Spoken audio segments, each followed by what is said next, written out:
A federal judge has denied bond for one of the Ozarks men who's accused in the Lebanon sex slave case. Dennis Henry of Wheatland will have to stay in jail until trial.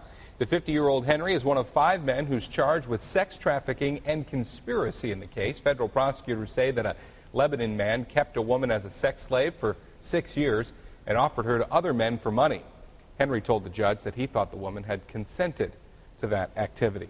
A Springfield woman has been charged with kicking a cop and violating a restraining order 5 times this month. Police say 51-year-old Doris Eddington refused to follow a court order to stay away from her ex-boyfriend and his home.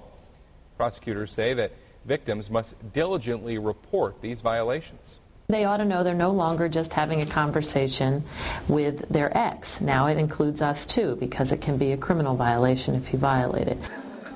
Prosecutors say repeat violators of orders of protection can face felony charges and jail time. Missouri pharmacists have a new tool this morning to help in the fight against methamphetamine. The state has installed a brand new database that's set to keep track of people who buy certain cold and allergy medicines that can be used to make meth. But it's in the best interest of the folks, the pharmacy folks, that their products are not used illegally. It's in the best interest of all of us, and that's why over a number of years, leaders of both industries have come together for this solution.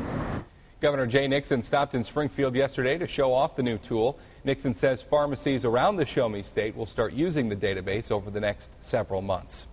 A new study out this morning from the insurance industry finds that texting while driving laws have had no immediate benefit in reducing crashes. The study looked at crash data from 4 states who have texting bans right now. In 3 of those, wrecks actually increased. Researchers say that could be because drivers are now moving their phones out of public view while they text behind the wheel. Now, the Transportation Secretary says the report is a bit misleading because bans are important in helping stopping distracted driving, but states must enforce them and people also have to follow them. Arkansas's lieutenant governor says that he wants to see changes made to the state lottery and to the scholarship program that it funds. Lieutenant Governor Bill Halter says that the lottery has been a success, but scholarship applications need to be processed faster. He also says the definition of a non-traditional student needs to be refined in setting scholarship priorities.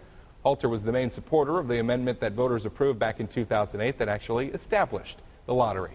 Well, Arkansas's Attorney General's office says that fostering or adopting a child is not a constitutionally protected right. It's now asking the state Supreme Court to overturn a lower court's ruling that struck down Arkansas's ban on unmarried couples serving as foster or adoptive parents. Voters approved the ban back in November of 2008.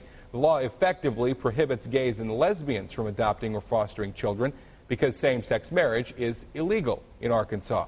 The state Supreme Court could hear oral arguments on the case as soon as this fall.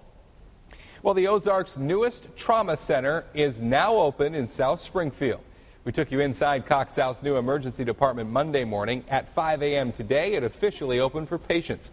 Hospital officials say the 62-bed facility is twice the size of the old ER and features state-of-the-art MRI and CT scan technology.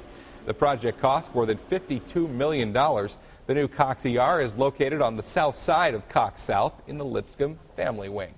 Well, chronic teacher shortages and overall lower salaries are prompting a growing number of rural school systems to seek familiar faces to teach their students. And the Ozarks Teacher Corps right here in southwest Missouri is one such program.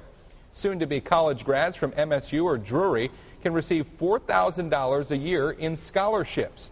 The students who come from rural backgrounds then make a 3-year commitment to work in rural school districts. Supporters say that new teachers with those rural backgrounds can better relate to their students. They're also more likely to settle down in those communities. Well, another one has bitten the dust on Dancing with the Stars. We'll show you who got sent home last night. First, though, Natalie's back with a sneak peek at our weather. Could we actually make a rain-free week? I think we can. We'll have more on that. Also, temperatures will be